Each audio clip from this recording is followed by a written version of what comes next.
It's what? I said, you'll have to sit on every case from now on. Yeah.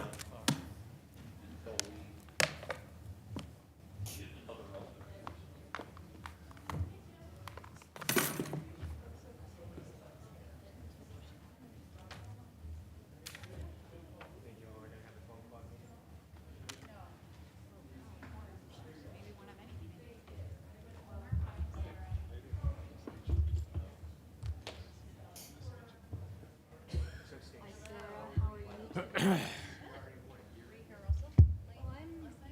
No, I was not. I left relatively early, so.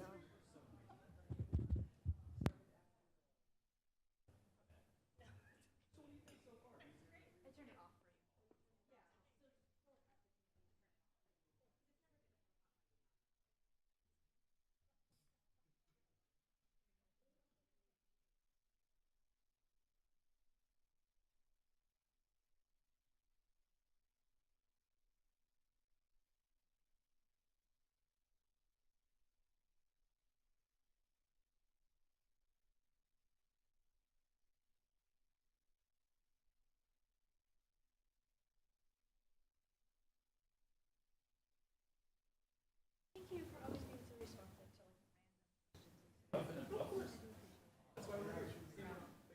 Still recovering from COVID, that's what happens. I had COVID a couple months ago, it's been still bugging me.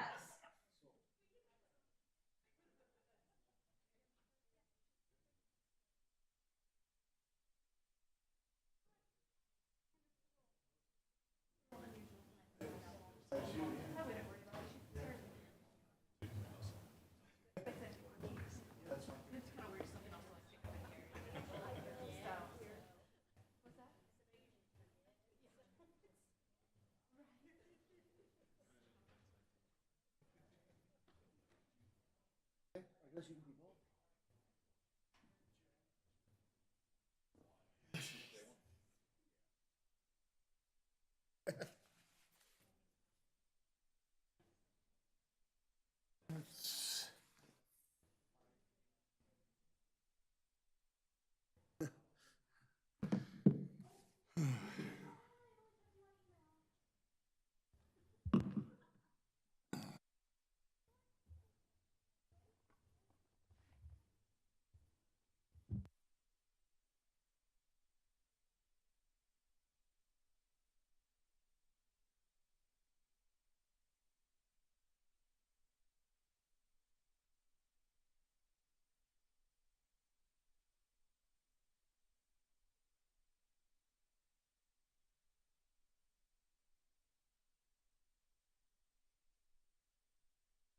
Yes, Bob.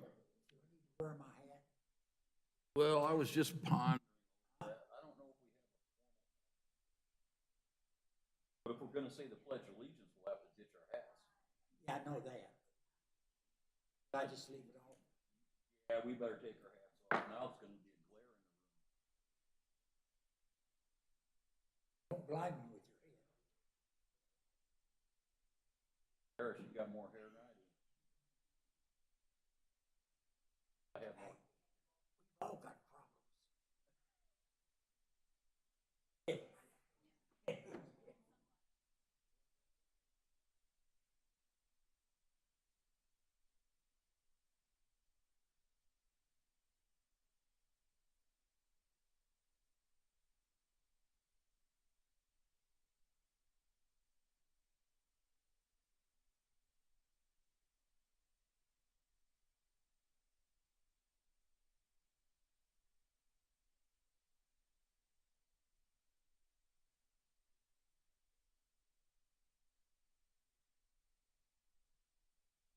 Are we gonna still wait for Roger?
If you are a board member, please be sure to unmute your microphone when speaking for the broadcast and recording.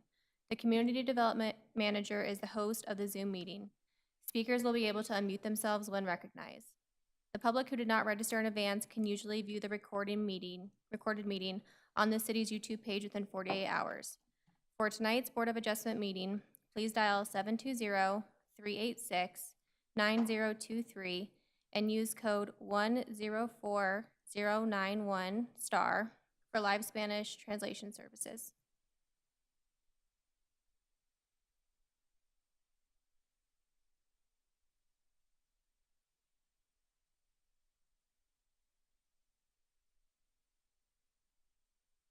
I'd like to call this meeting to the order. We'll start with the Pledge of Allegiance. Bob, could you lead us in the Pledge of Allegiance tonight? Yeah. Yes, I'd love to.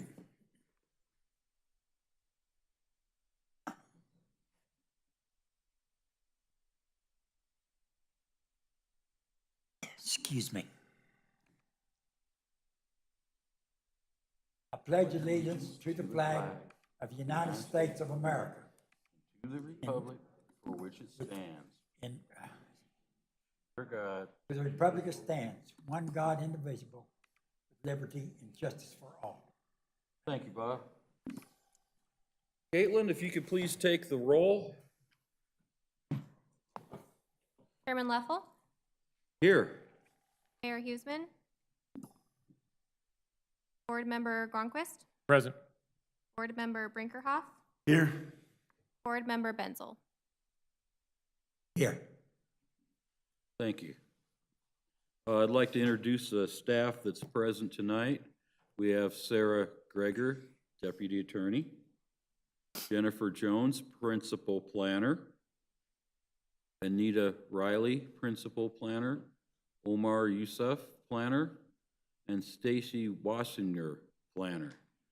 Tricia Mason, Community Development Manager, and Caitlin Memmer, the board's liaison. I'm guessing Mr. Tinklenberg's not got his thing ready to go for us tonight? We're going to have Jordan do his presentation first. We're gonna do what with it? We're going to have Jordan do his presentation first. Oh, run through, sorry. Well, tell him to start running it then.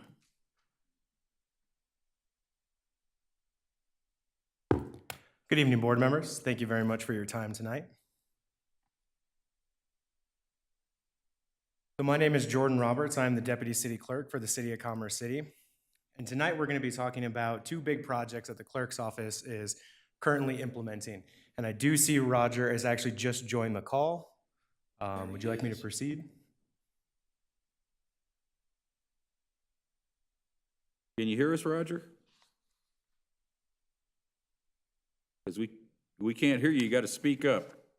Get your sound working. Hopefully it's working. There you Can go. You hear got me? it. All right. Well, give us your presentation. Oh, okay. All right.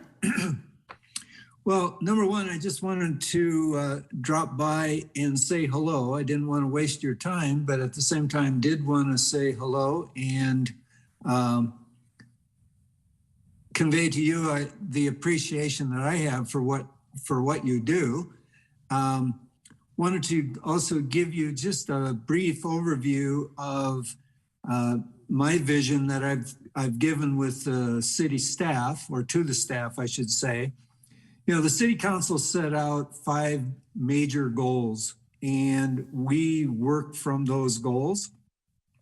So one is to promote a balanced, thriving, and inclusive city economy. Another is to protect resident health, safety, and education.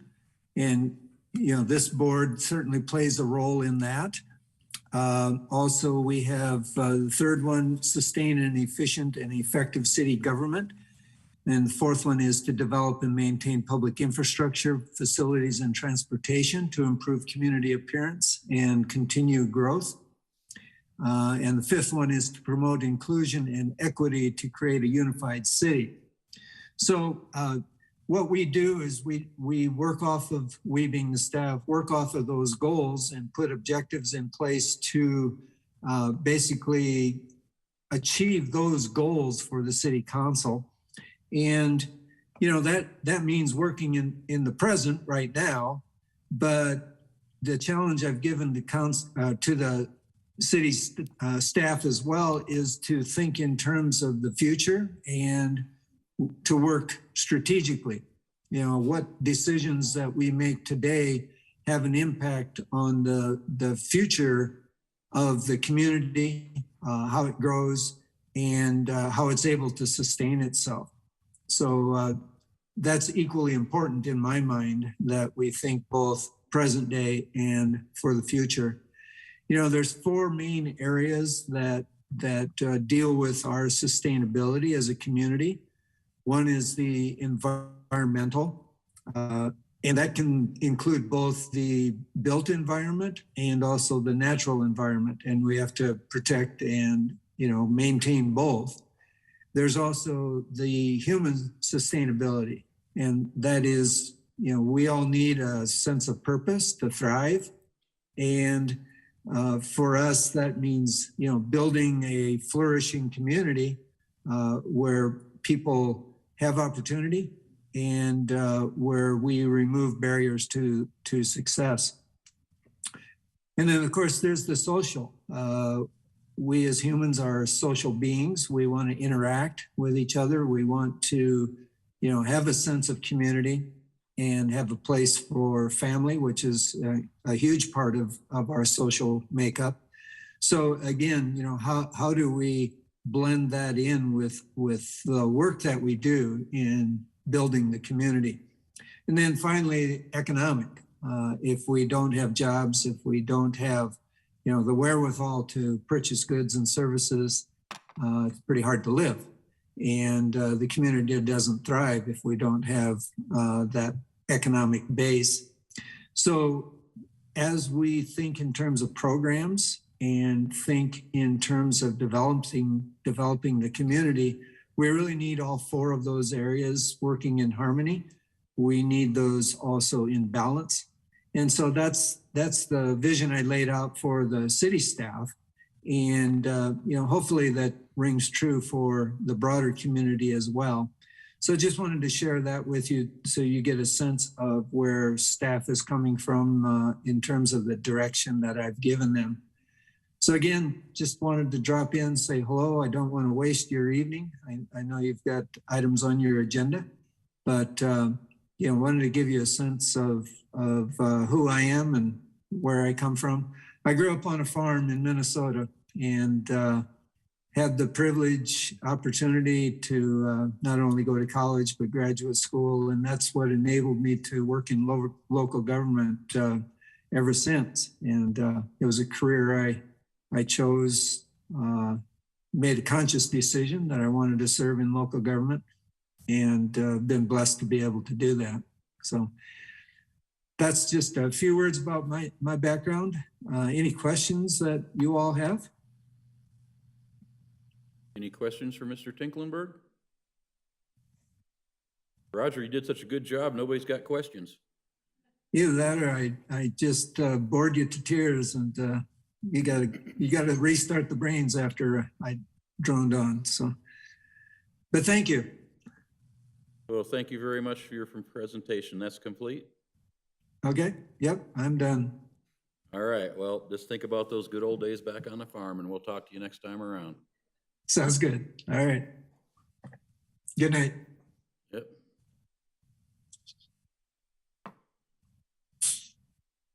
Let's get rid of Tinklenberg. Jordan, did you have anything else you wanted to add on there?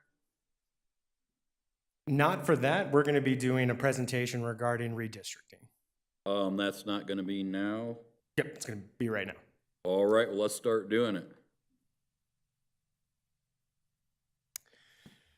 So, one more time, good evening, everybody. My name is Jordan Roberts. I am the Deputy City Clerk for the City of Commerce City. Tonight, I'm going to be talking to you about 2 big projects that the Clerk's Office is going to be undertaking in 2022 and into 2023. And that's going to be our governance survey, a possible special election, and then redistricting. So throughout 2020, residents are invited to participate in two of the major projects the clerk's office is undertaking. The first one is going to be a governance survey to get resident feedback about the makeup and structure of city council seats with a potential special election to change the composition of the city council in November of 2022. The second project is going to be redistricting of the city's wards following the 2020 census. The reason why this is important is because this is really going to shape Commerce City for the next 10 years. And depending on the results, again, from the governance survey, City Council might call a special election in November of 2022. So voters approved the current Commerce City Charter at the May 5th, 1970 election. And the city's charter is essentially the city's constitution. At that time, they divided the city into 4 wards, and the council composition was 9 council members and 1 mayor elected at large. 4 of those council members are elected from each of the wards, and then 4 council members are elected at large. So this is currently a picture of the city's ward breakdown. You have 2 in the south and 4 in the northeast. This was last redistricted in 2013. So it's no surprise that Commerce City is one of the fastest growing cities in the Front Range. The newly developed northeast portion of the city has seen the largest population increase over the last decade, changing the makeup of the city overall. City Council really has been interested in proposing a potential charter change related to the council composition in recent years. The city will conduct a survey in early 2022 before potentially placing a charter amendment question on the 11/2022 ballot. So the survey itself is going to be probably about 4 pages, and we'll have different input, and we'll be asking for input on different options pulled from other municipalities. So the first option on that survey is, of course, going to be the easiest option, no change. Basically, we say that in the 70s they got it right, and we'll just keep the composition as it is. Of course, that there would still probably be a redistricting in 2023 as populations have shifted, and there are certain constitutional doctrines that we need to follow with our wards. The second option is going to be at large with a geographic residency requirement. So this is going to retain the current council composition of 9 members, but it would require the at-large members to reside within certain geographic areas similar to existing wards. So this would be your southwest, northwest, north central, and northeast portions of the city. At-large council members would still be elected at large, but no at-large member would reside within the same geographic area as another at-large member. So this is really going to spread people out. It would keep the same ward boundaries depending on the redistricting and how those change.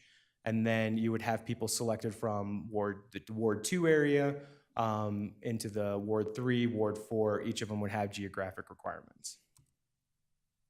The next option is going to be all 8 council members elected from 4 wards. So this is kind of similar to a Senate idea. So this would eliminate at-large council members entirely. Wards would have 2 council members each, with the members being elected on staggered terms. So if somebody was elected in 2023, they would serve until 2027. The second member would be elected in 2025 and serve until 2029. The mayor, of course, would still be elected at large in that situation. So again, barring redistricting, the boundaries or the wards would still stay the same. The next option would be all wards, but with 8 wards. So city would redistrict the current 4 wards into 8 smaller wards, and then 1 council member would be elected from each of those 8 wards.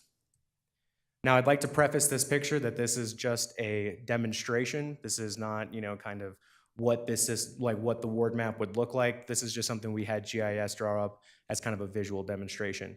So as you see, we've broken out the 4 wards into 8 smaller wards. And these would definitely still fall in line with those constitutional doctrines, protecting equal population and the rest. The next option is going to be all at large. And so all council members would be elected at large, and this would eliminate the city's wards and ward council members altogether. If we did decide to go with this option, then there would require no redistricting because there would be no wards. So again, this is just a visual map. This is what it would look like. In yellow is the city boundaries, but there would be no more wards that the council members would be elected from. They'd be elected at large from the city. The next option is all at large with a residency requirement. So all council members would be elected at large. Each council member would represent an area of geographic interest within the city. This would eliminate the city's wards and ward council members. So kind of similar as the earlier option, but just with a geographic requirement. So a little bit more about the governance survey. The survey will be arriving to the houses about end of March. Right now, we are taking a small sample size population, and those are the ones that are going to be mailed the survey directly, and it'll be, again, about a 4-page survey. A reminder postcard will be mailed out shortly after the surveys go out, just in case, those surveys ended up in the recycling somehow. We want to make sure that we definitely get good feedback from that sample size. The results will be analyzed and presented to council in mid-2022. And then, depending on the results of that governance survey, council will decide if they're going to call a special election and set a ballot title in August. And then that would follow for the special election in November of 2022. So that is pretty much the governance survey in a nutshell. And then the next section that we're going to move on to is going to be redistricting. So every 10 years, Congress conducts the US Census, and this determines representation in Congress all the way down to your county commissioners and then eventually your municipalities. States use the data collected to add or remove US congressional districts. I think if anyone's been following, Colorado actually grew in size to where we gained an extra congressional district. District boundaries may be redrawn to satisfy certain constitutional doctrines.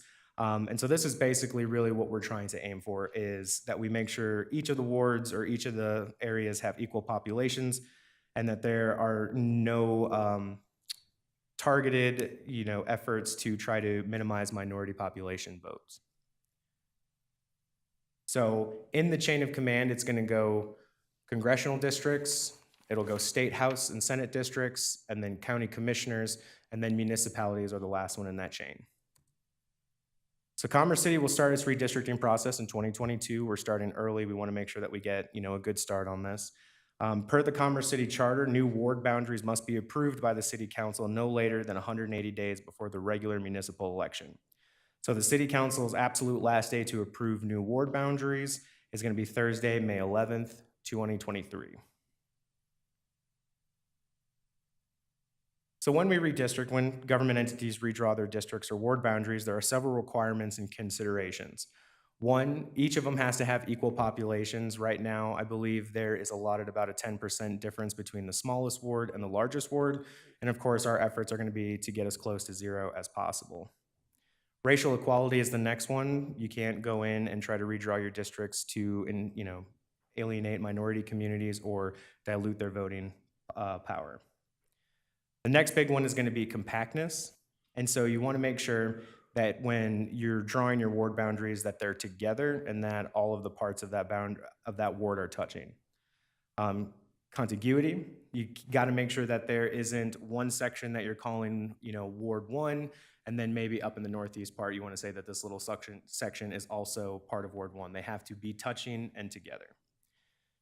And then preservation of boundaries. And now this is going to be the big one and why municipalities are usually last in line, because we want to make sure that we're not splitting our ward boundaries over commission boundaries, state congressional boundaries, and congressional boundaries if we can help it.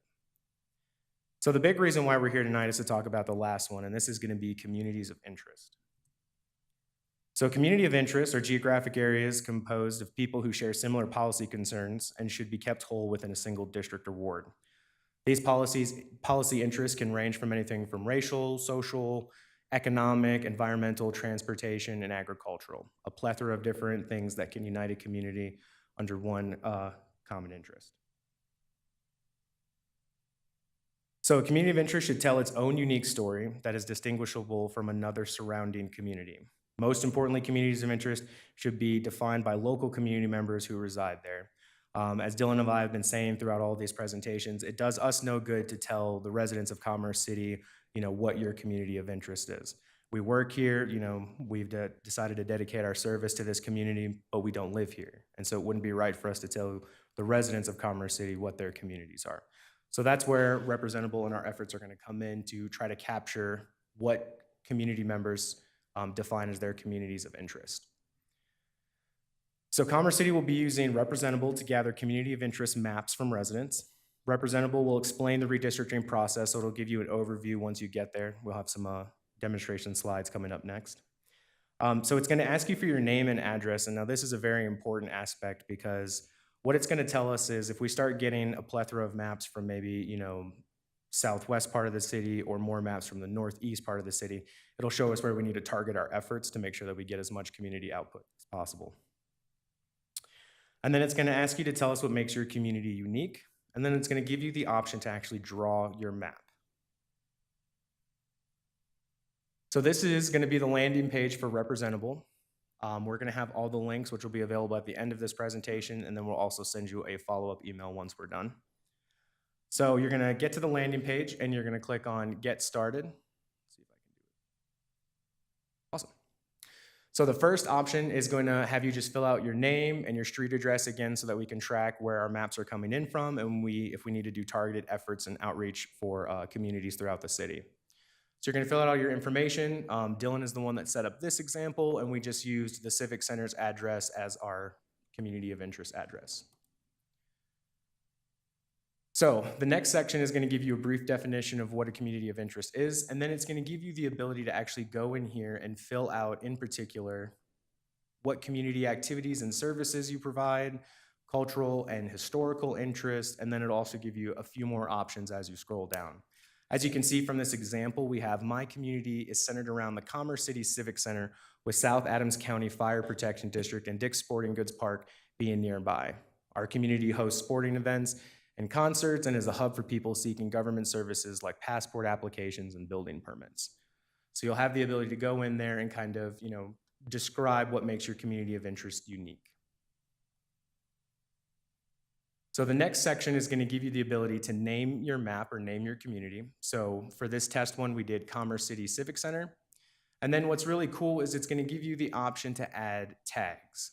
And so this is going to help us be able to kind of pull together tags of, similar subject matter. So if that's environmental, transportation, diversity, we'll be able to kind of search by tags and then be able to take a look and analyze, that data in particular. One of the cool features is it looks like you only have about 15 or 16 options. If we click on this plus button right here, it's going to give you a list of almost 200 different options. So you have plenty of stuff to help define what your community of interest is. After that, you're going to select save and go to the next screen, and then it's going to have you put in your address right here, and then that way you'll be able to locate your house directly and you'll be able to start mapping your community right when you jump in. So we'll put in the 7887 East 60th Avenue for the Civic Center. We would click save, and then boom, it's going to bring us right here to the Civic Center. So when you're drawing a map, you can see that we have the different little boxes right here. This is the census tract data. And so it allows you to be able to go in here and as detailed, just select one very small section if you would like. But if we go up here, Trisha, is there any way that you might be able to move that zoom box in the top right-hand corner? Awesome. So if we look kind of just below this, you will see a small blue circle. Now what this blue circle does is it allows you to either go down very detailed and just select one track at a time, or you can maximize it to go and pretty much take out whole blocks if you want. So this helps you get kind of, the macro picture and then all the way down to the micro picture. The next option that you're going to have is going to be draw, of course. So you just click that and it'll let you start, selecting these dark blue areas to create your map. So this is the community of interest that we're drawing. You have the option to go in and erase as well in case you selected a portion of the map that you didn't want to have. And then you can always undo, just kind of like in a Word document if you made a small mistake. And then there's always the nuclear option if you need to start over from the beginning, and you can hit clear map. So once we've decided, once we've drawn our community of interest, this is, the Dick's Sporting Goods and the surrounding area, we feel like this is our map. We're going to click save down here. And it's going to give you just kind of the confirmation message, and it's going to have you make sure you check off terms of use, and then a little CAPTCHA box here, at which point you can select submit. So the first thing that you're going to kind of see, the big picture down here in the bottom right-hand corner, is going to be a preview of your map. And then if we go just above that, you're going to be able to kind of compare this to other data layers. So whether that's congressional or state house districts, you can also compare this to election data as well as some other information in this top right-hand corner. If you want to save a copy of your map, you can always export it as a PDF. And then you'll see again just another brief overview of the tags that you selected for your community. And then if you want to see the other maps that have been submitted to the city, you can go to the public input portal, and this will show you all of the maps that we've received so far. So draft maps are going to be submitted to council and public comment in late 2022.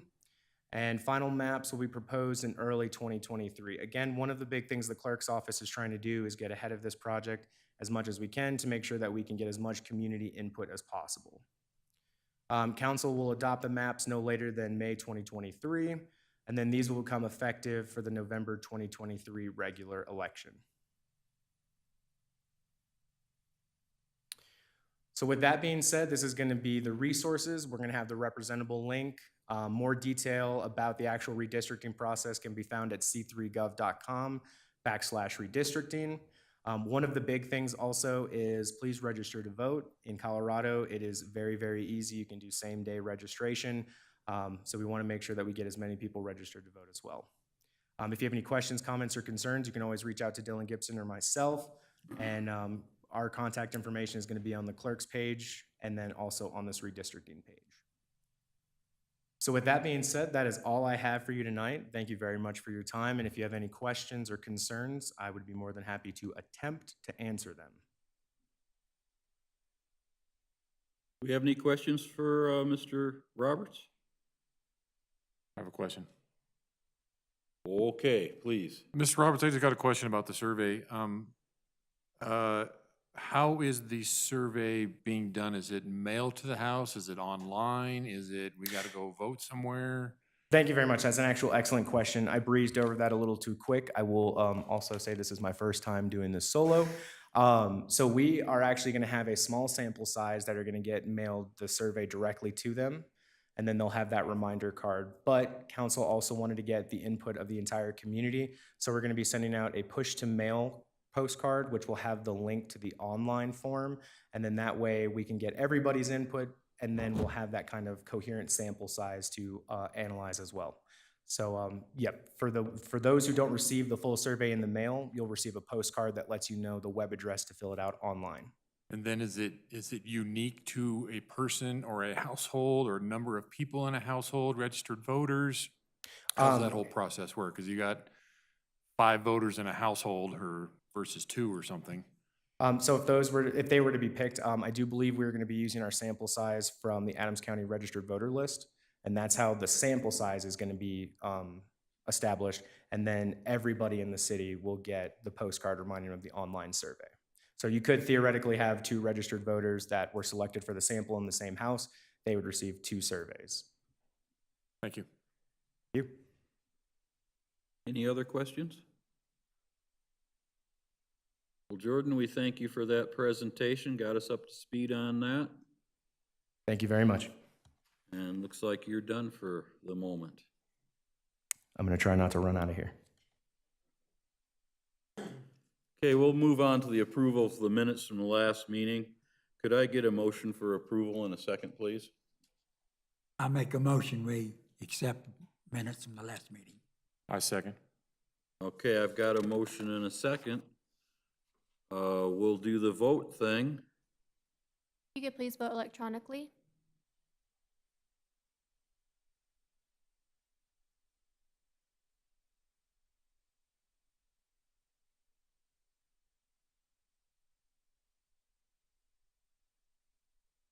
Okay, it would appear as though the minutes have been approved. And we can move on now.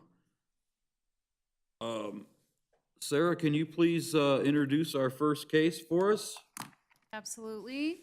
First case is case number A-1757-U-21, and that is Casa Carrera Real Estate LLC who's requesting the approval of a use by permit for a religious institution in an R3 district for the property located at 5651 East 62nd Avenue, generally located at the northeast corner of East 62nd Avenue and Holly Street, zoned R3, multiple family residential district.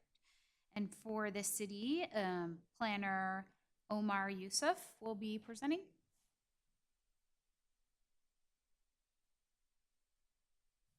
Mr. Chairman, members of the board, sorry about that. So I'll be presenting today a case A-1757, U-21 for a new place of worship. The location is northeast corner of 62nd Avenue and Holly Street. The applicant is Casa Carrera Real Estate, and the request is a use by permit. Staff enters into the public record the contents of the case file, the use by permit regulations, and this digital presentation. Additionally, the property is located within City of Commerce City. All required notification and posting requirements have been met. 36 adjacent property owners were notified. The notice appeared in the Commerce City Sentinel Express, and 2 physical signs were posted along 62nd and 1 along Holly. Case summary, the applicant requests the use by permit for a new church. It's about 4,200 square feet. Current zoning is R3. Future land use is residential high. Site is undeveloped, and it's located in Ward 2. Lot size is roughly about 1 acre, 0.97 acres, and 44,000 square foot. Landscape area would be comprise 6,972 square feet, which is about roughly around 25.9% of the site. Proposed access to the site is along the south on 62nd Avenue. The required parking spaces would be 1 space per 3 seats in principal assembly area, which is there's 126 seats, so that equals to 42 parking spaces. This development is following the public institutional design guidelines. The VMAP of the site, as you can see there, it's an L-shaped lot. It's on the intersection of Holly Street and 62nd Avenue on an R3 district. It is bounded by the Mile High Greyhound Park on the west side, R2 district on the south side, and it is located within the R3 zoning district. Future land use plan calls for residential high. And this is the current aerial view. Sites to the north, looking to the north, as you can see, we have a single family home on the northwest side. We have some multifamily on the east side. On the south side, we have single family homes. And on the west side, we have the Boys and Girls Club.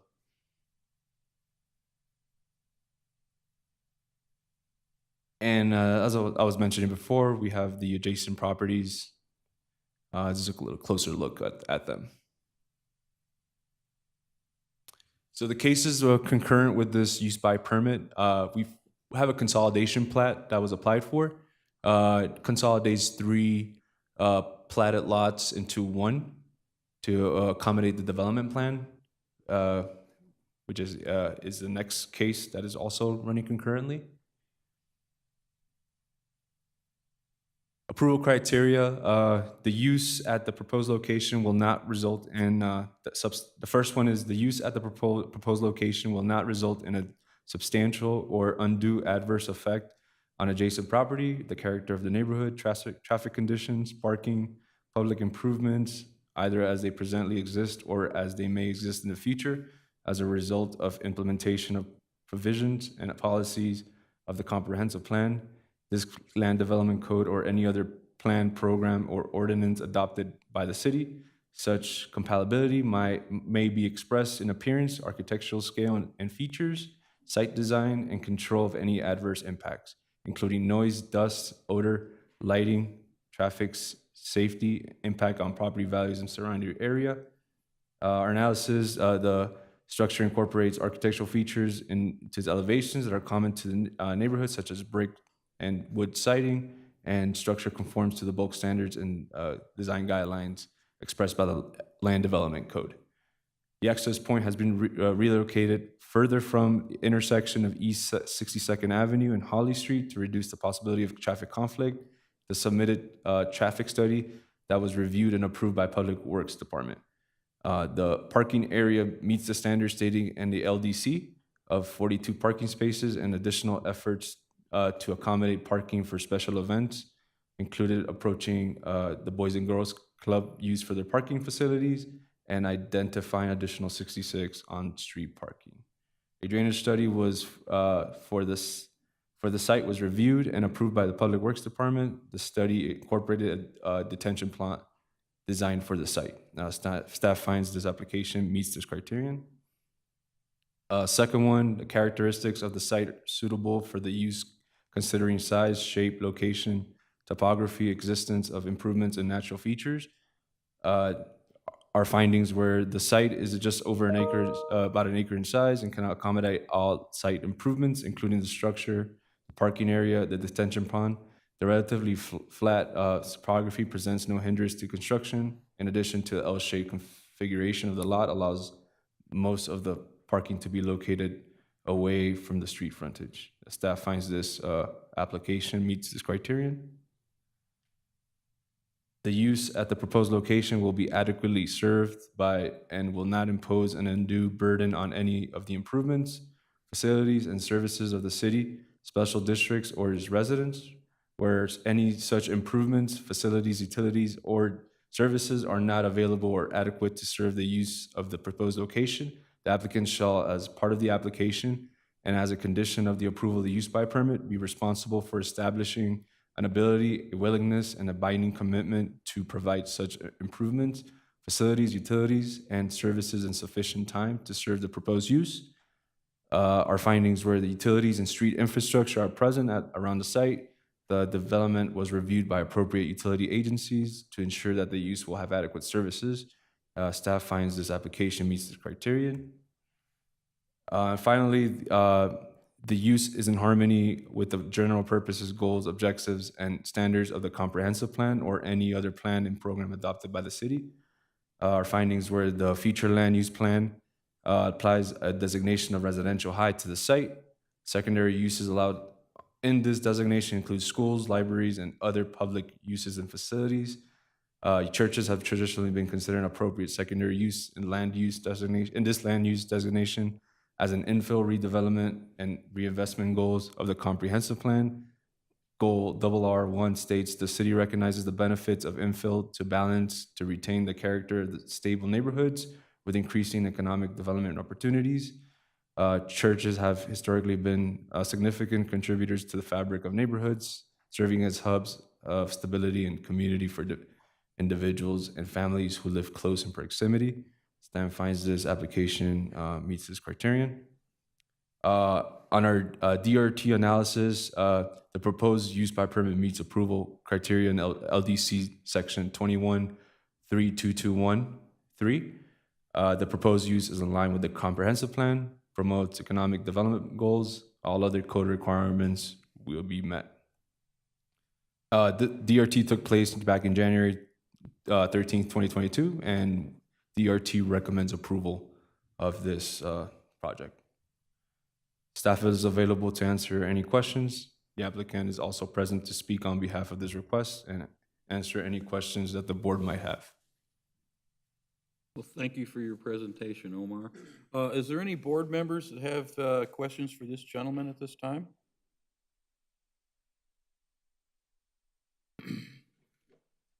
Yes, please. Sorry. Yes, bring your question. So this application is concurrently going through the development and planning process as well? Correct. So that has not been determined if those have been approved yet? The use by permit will need to be approved first for any other cases to be approved.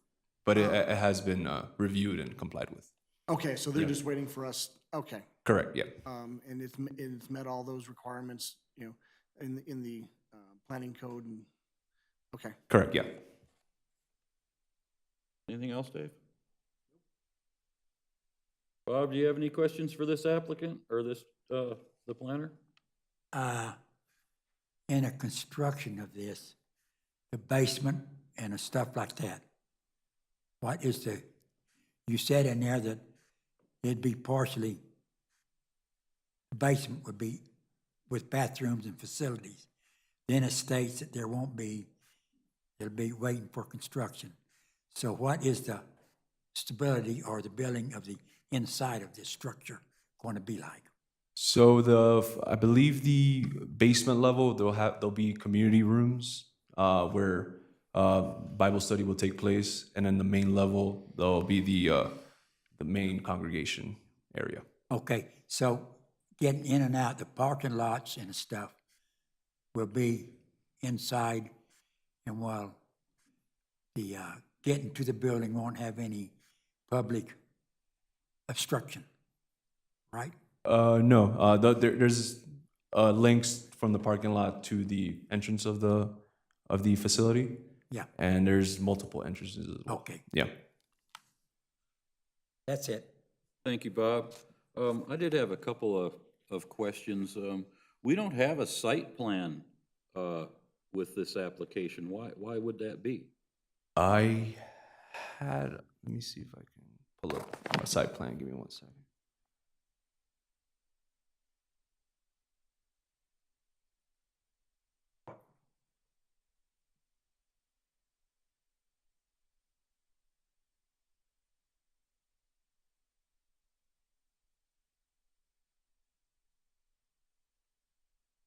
We're pulling that up, Mr. Chair. Okay, I would have expected that the site plan probably would have been included in the packet. Since you're asking for 15 copies of it, they put that in here, but yet we don't get one. So who gets all them 15 copies? That's what I want to know. We've updated our submittal requirements to be electronic at this time. Well, that's great, but we don't get it in our packet. So we're going to approve something we haven't even seen, even a drawing of it. Well, I should say we might approve something we haven't seen.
No.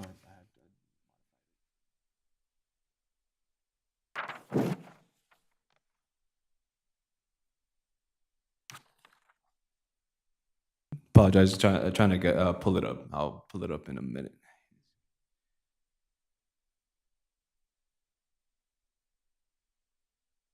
Yeah, while we're working on finding that site plan, I did have one other clarification.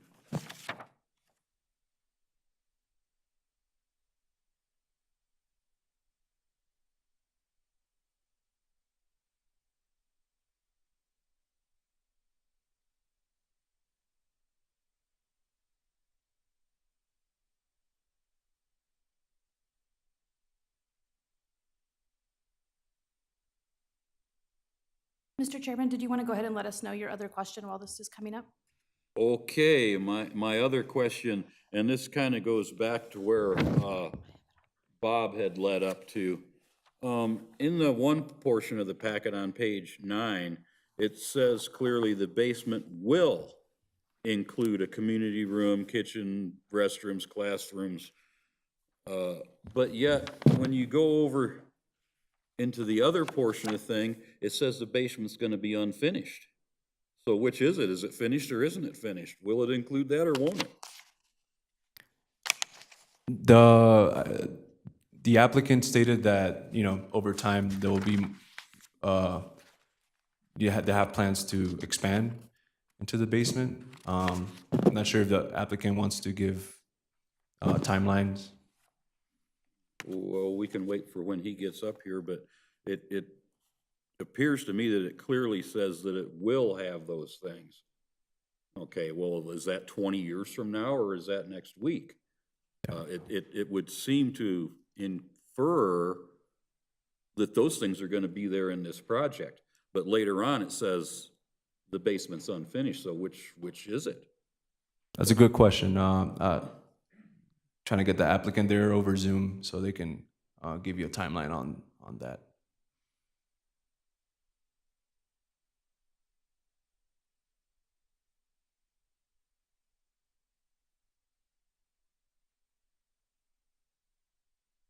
Huh? Kara?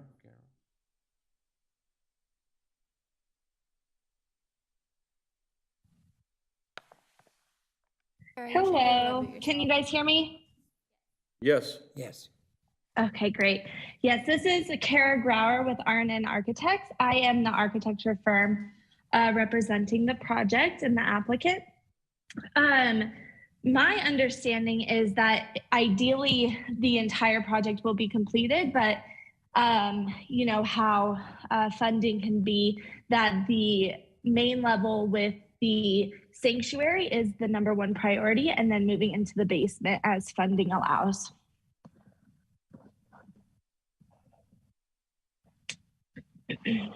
okay, thank you for that.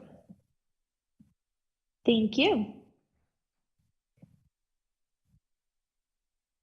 So this applicant's on the Zoom right now. We should advise, as I did in the last meeting, that in order for approval, you'll need 4 out of 5 votes, and we only got 4 people sitting here right now. So if you happen to be uncomfortable with that, we could arrange for a meeting when maybe everybody can get here, or you could take your chances with the 4 votes. That's strictly up to you. Kara? We can move forward with the vote today. Okay, thank you for that. Do you got a site plan? I do have a site plan. Let's see it.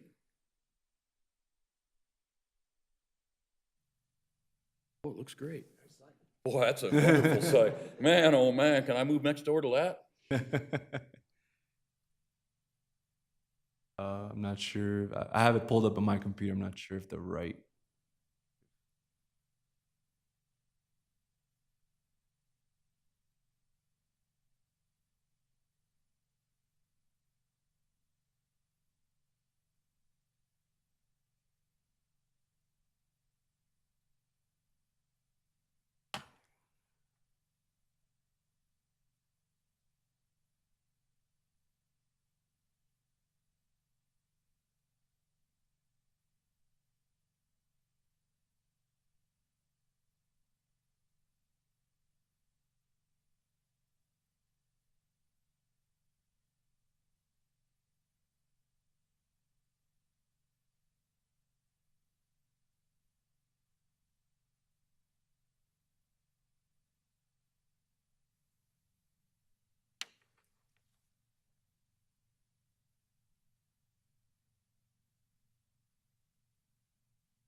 We're almost there. The technology's being challenging tonight. Would have been a lot easier just to put that in the packet. Sure.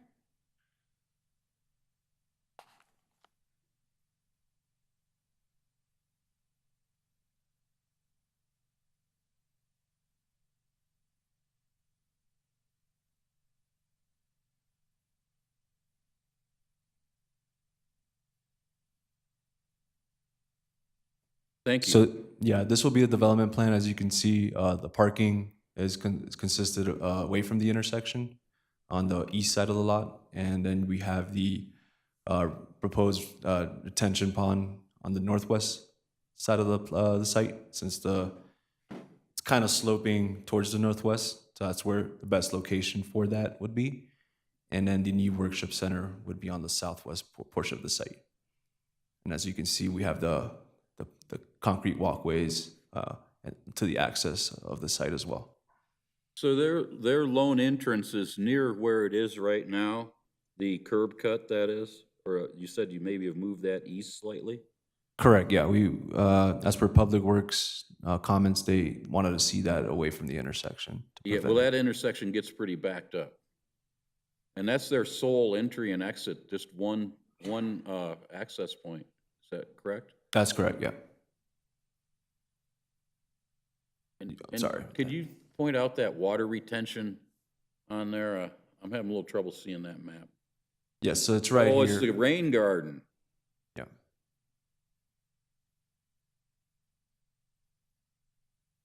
Okay, is there any other further questions for Omar No. from the board? No. Well, Omar, I thank you for bringing that site plan up. I would suggest that they include those in the packet from now on. Understood, thank you. Do we have anybody from the public that wants to comment on this case?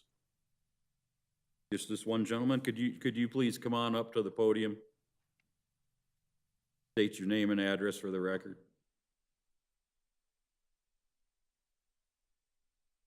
Oh, you gotta push that microphone button there somewhere. I think it's that red one.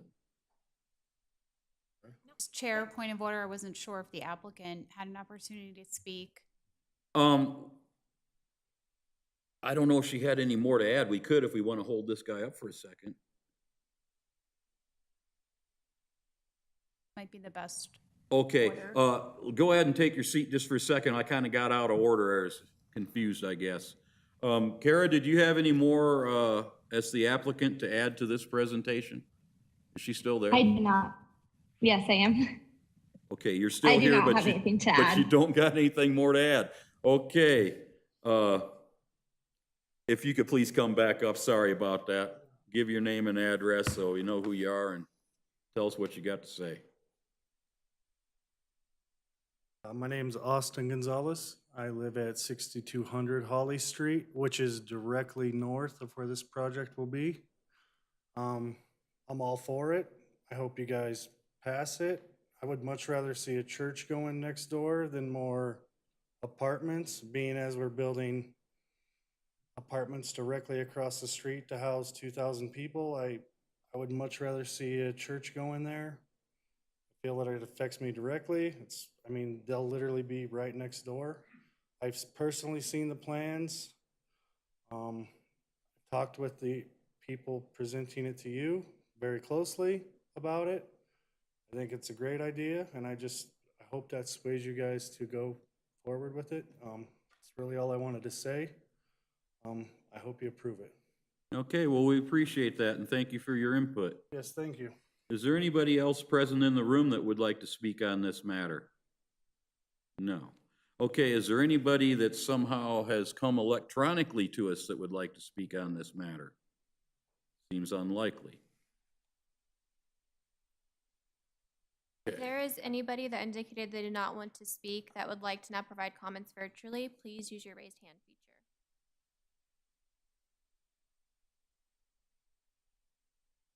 That concludes the virtual comments for this case. Okay, so we've taken all the comments on this matter. If nobody else has got anything to say, I'll close this hearing regarding that. And I'd like to call for a vote on this. If I could get a motion. Mr. Chair, I move that the Board of Adjustments find that the requested use by permit for the property located at 5651 East 62nd Avenue containing case A 1757-U-21 meets the criteria for the land use code and based upon such findings, approve the use by permit subject to the advisory as outlined in the staff report. Thank you, and if I may have a second? I second that. Okay, I'll call for the vote. Use the push button.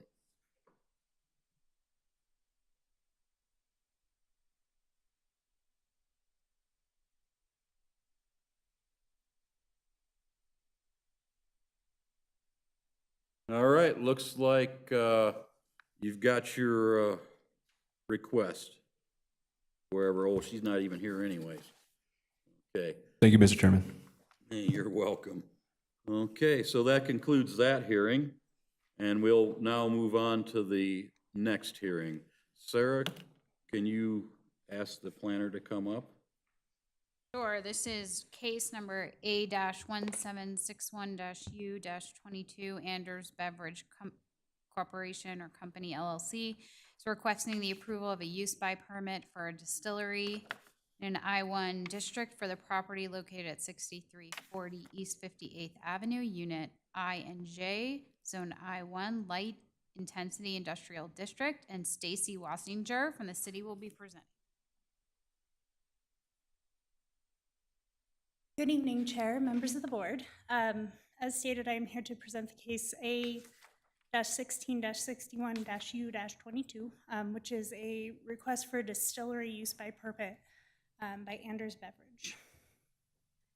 Staff enters into the public record the contents of the case file, the use by permit regulations, and this digital presentation. Additionally, the property is located within the City of Commerce city limits. The required public notification has been met. The required adjacent property owners notice in the newspaper and signs were posted on site. And as of this date, staff hadn't received any public comment. So for the case summary, this is located on the south side of East 58th Avenue, west of Monaco Street at 6340 East 58th Avenue, and two of the units in these multi-tenant buildings. The request is a use by permit for a craft distillery. The current zoning is I-1, which allows for uses by right, like a brew pub, microbrewery, similar things like that, and then uses by permit include this distillery. And then the future land use designation is industrial distribution. And so here's our VMAP kind of showing you the environs here. The northern edge of the highlighted parcel is East 58th Avenue, and then Monaco Street is to the east.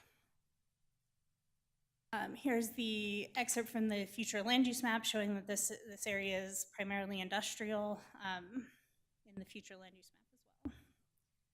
This is the example of the current site aerial. There are 3 multi-tenant buildings on site, and this particular use is proposed in this back structure here, and I have a close-up of that a little bit later in the presentation. And so for the background of the site, the site has been developed with 3 multi-tenant industrial buildings. It was incorporated with industrial zoning into the City of Commerce City. The current plat was, or the current lot was created with the Rocky Mountain Industrial Park Amendment number 8. The 3 buildings that were constructed in the late 90s, early 2000s, and there was originally a 4th building proposed, but that was not constructed. And so for this use, the proposed uses for 2 of the units in one of these multi-tenant buildings with a total of 5,000 square feet. The craft distillery is primarily producing bourbon, but also has some production of vodka, gin, and some non-alcoholic beverages. The overall site is about 6 acres. Each one of these units that they're looking at, J and I, are 2,500 square feet each. This use to begin with is expected to have about 3 to 5 employees, and ultimately is expected to produce or have approximately 10 to 12,000 gallons of product moving through the site annually, with about 10% of that being produced on site. I have some additional information on the company later on in here, but they do have other locations, so some of that wholesaling is coming through this site here. So this site is existing developed site, and they're not proposing any changes. There's no required additional landscaping or parking or anything like that. It's primarily just the use is requiring this use by permit. And this would be a new business in Commerce City. So here's our site plan. To the right-hand side is the north arrow, and that's where 58th Avenue is. And so this building is not the final units in the back building, but the highlighted yellow box there. So 2 units from the back edge of the property. Here's the kind of closer in floor plan. Right now, the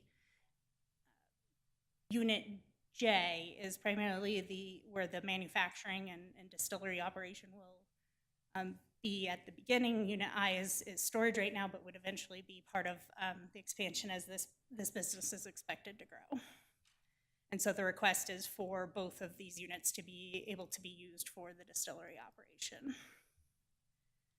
So that the company is, like I said, has another location in Missouri and has some other partnerships for their company. It's a small batch distillery, produces primarily bourbon, but has some other product that it does produce. There's potential for future tasting room in the area, which would be a use by right in the I-1 zone, the tasting room. They mostly do wholesale with limited direct sales, and the operations are expected to start smaller and grow into those ultimate numbers that we stated a little bit earlier. So they have met the requirements from the water district for a grease trap and backflow, and that was really the only expected improvement for this use itself outside of the interior of the units. There's expected to be some amount of steam and noise associated with the distilling process, but is not expected to be noticeable outside of the units of J and I themselves. Solid waste is served on site, and no outdoor storage or external impacts are expected from the use. So the use by permit approval criteria, the first one here is basically that there's no substantial undue impact and that it's compatible with the surrounding area and ordinances adopted by the city, including in site design and control of any adverse impacts. Because this proposed use is not expected to alter the existing appearance or exterior site layout or create any additional large impacts such as traffic, odor, or noise, staff finds that this approval or the application meets this criterion. I'm sorry, taking one step back just to say about traffic. There will be a limited number of deliveries. They're expected to have maybe 1 or 2 per day, but not every day. And so with those 3 employees on site or 5 employees on site, there's not expected to be any impact that's beyond what exists at the site already as a multi-tenant industrial building. The second approval criteria here is that the characteristics of the site are suitable for the use, including the size, location, existence of improvements. Because this is a developed site with access to existing improvements, there's no expected requirements for the exterior of the site.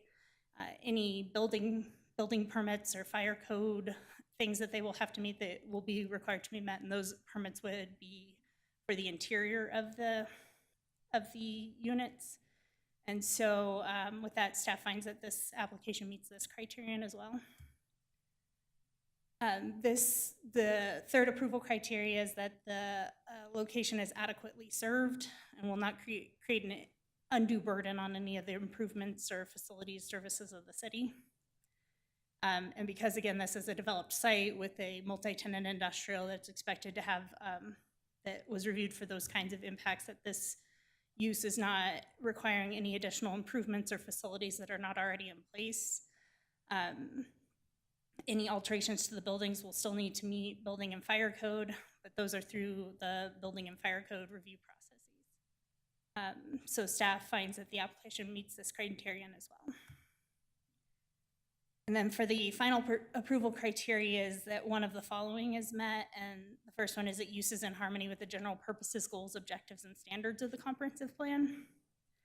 And staff found in the analysis that the use is in harmony with that, with the underlying industrial designation from the future land use map, as well as with economic development goals, bringing a new business to the city and including kind of the craft distillery or these type of uses that are some of those that the city is looking to attract. And so staff finds that the application meets this criterion. So the DRT analysis found that the proposed use by permit meets the approval criteria in the Land Development Code. Because this is an existing site in an industrial area, it's appropriate to this site in this area. It is not expected to produce any undue adverse impacts. The proposed use is in line with the comprehensive plan and promotes economic development goals as a primary employer and in a targeted industry. And all other codes and requirements are met or will be met with any future expansion or addition to the operations. So the DRT heard this at their February 10th, 2022 meeting. There was discussion from the Economic Development Department in support of this use. And then again, just confirmation that any other requirements that they need outside of for the fire and building code will be met with those kinds of permits. And so the DRT recommendation was for approval of the use by permit. With that, staff will conclude our presentation. We're available to answer any questions, and the applicant is also present to answer any questions. Well, thank you very much, Stacy.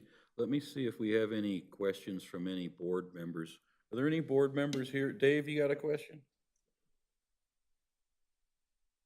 Has there been any discussion with the applicant about the makeup? They said, okay, we have manufacturing, we have storage, we have possible tasting room. Have they given you any indication of the makeup of that?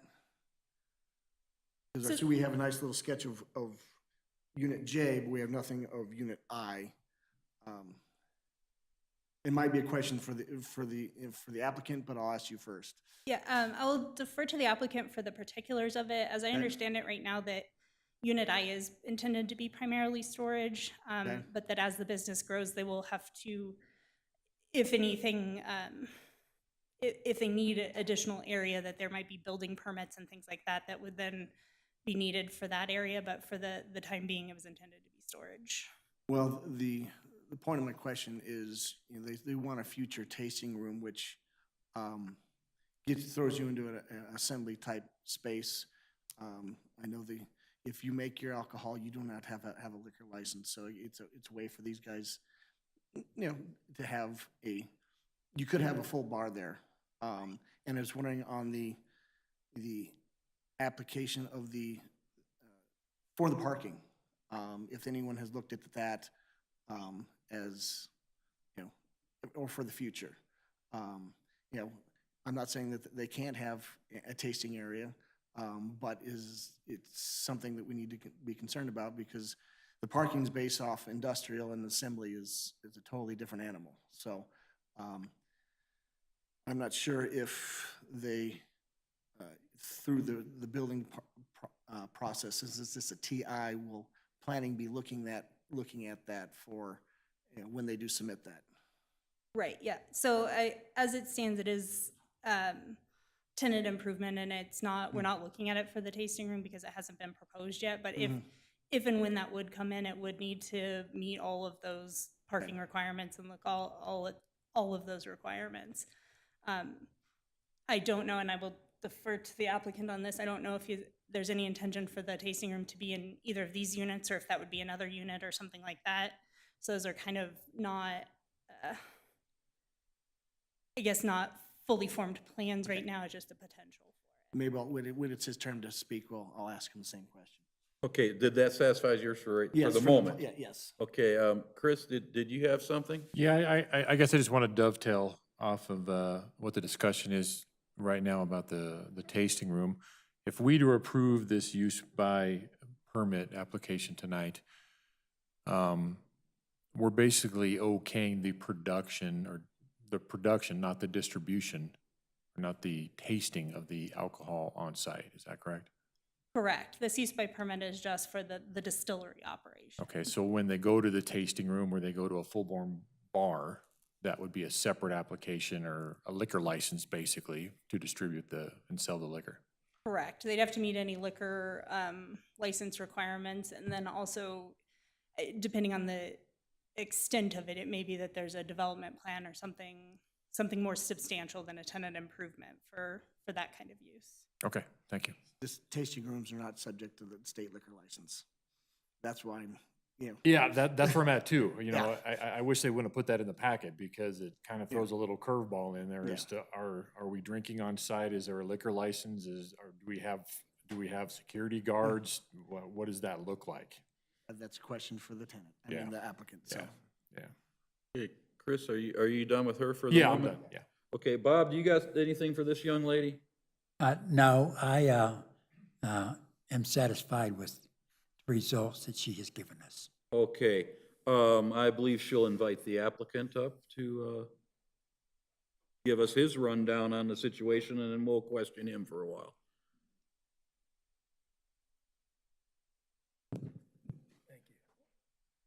Sorry for being up here prematurely earlier. Yeah, so as far as the tasting room, it would be, the plan would be for it to be off-site and to work with economic development to figure the best spot. So the current use is for production and to send to wholesaler and to sell to stores and restaurants and bars, both within the city and outside of the state. Could you please state your name and all that information for us? Richard Anders, owner of Anders Beverage Company. LLC. Okay, just so we got that, when we want to know, when we look back later on, who was doing all the talking. So did you have anything else that you wanted to add to the presentation, or you ready for some more questions? No, I think she did a really good job. Thank you very much. Just the fact that, you know, we take this very seriously, and we've met with, and it's been an ongoing process for a while, but we've met with everyone and tried to be very conscientious about, you know, putting the plans together. And this will be the third distillery that we've opened. One was in Elizabeth before this, hopefully opened. And that we've won awards. So it's not just a craft distillery, we've won gold medals, and we have a rye whiskey that's run best by rye whiskey North America all 3 times we put it in. So we hope that the city of Commerce City will be proud to have us as a member, and we'd be proud to be part of Commerce City.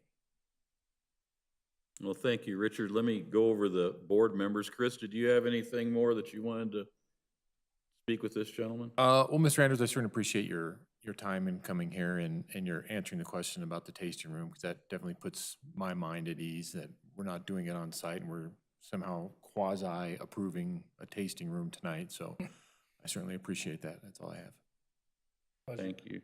David, did you have some more for him? Just gonna jump back to staff. Is a brew pub, that's used by right, isn't it? I remember seeing that in the presentation. So even if they did put one, then is not gonna be an issue with the zoning. Correct. Those are uses by right. They'd still have to go through the review process and meet all of the code requirements. Okay. But the distillery operation itself is the only thing that requires use by permit. Okay, Bob, did you have any more for this gentleman? No, I didn't quite understand all the things you were saying, but the other members agreed, so I'm with them. Okay, I just wanted to get just a couple things clarified on there now. So we're approving the distillery effectively, not the tasting room or other things similar to that. My line of thinking is he's gonna be needing a cabaret permit and a liquor license as soon as they start giving out tastings, but he's not there right now. So I think we're okay there. I wanted to ask you about the vodka. In here, it says you're making a lot of vodka. Is that gonna be clearly labeled, Commerce City USA vodka? Because there's a big thing about vodka going on right now in the world. Anything that, and by law, we have to put where it's distilled. So we have both Anders Beverage Company and Farm and Spirit. They're both, one's the DBA. So that has to be on the label as produced and bottled by either Farm and Spirit, Commerce City, Colorado, or Anders Beverage Company, Commerce City, Colorado. Well, that's good, because we want to get credit for all that vodka, and if you make any bourbon, we want them to know where it's coming from. We're also working on a non-alcoholic, which we've got people, and especially some possible investors that are extremely excited for, and you guys would get credit for that as well, so. You guys gonna be making any of those energy drinks? No energy drinks. Man, you'd probably use one right now. Okay, well, Richard, we appreciate that, and I think if no other board members have any questions for you, that's probably it for you, and we'll go on to see if any members of the public got something to say about this. Thank you very much. Thank you. So is there any members here in the public that would like to comment or have something to say about this matter? Doesn't look like it. How about any members that are out there in the electronic world that we can't see? Is there anybody like that? How would we even know? Apparently not. There are none. There are? There aren't. Well, that's good. That saves us a lot of time messing with them. Okay. Whew. So I think we're up to the point now where we could call for a motion. If I could get a motion. I'll motion. I move that the Board of Adjustment finds that the request use by permit for distillery for the property located at 6340 East 58th Avenue, Unit I and J in Commerce City, contained in case A1761-U-22 meets the criteria of the Land Development Code, and based on such findings, approve the use by permit. If I could get a second for that, please. I second. Okay, I've got a motion and a second. I'll call for the vote. Please use your push buttons.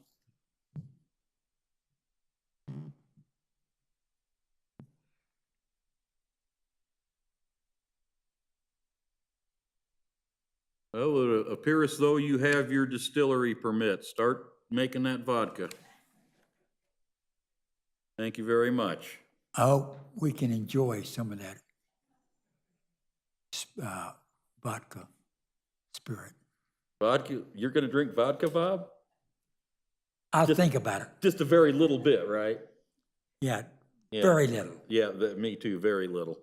Okay, so I believe that concludes all the hearings and cases that we have tonight. Is there any other further business that this board would like to bring up? Any members of the board got any business they want to talk about? Don't see any of that. Ms. Attorney, do you got anything you want to give us a briefing on? I got nothing, sir. Thank you. Okay, staff, has any staff got any business? Yes, Mr. Chair, I would just let you know, we do have a couple, or at least one that I know of pending Board of Adjustment cases, but I don't know for a fact if it'll be ready for April or not. So stay tuned. We will let you know as soon as possible. Well, we appreciate that informative update. Maybe they can get the packets complete by then Absolutely. with the appropriate stuff in them. Okay, if there's no further business to come before this board, I'll adjourn the meeting.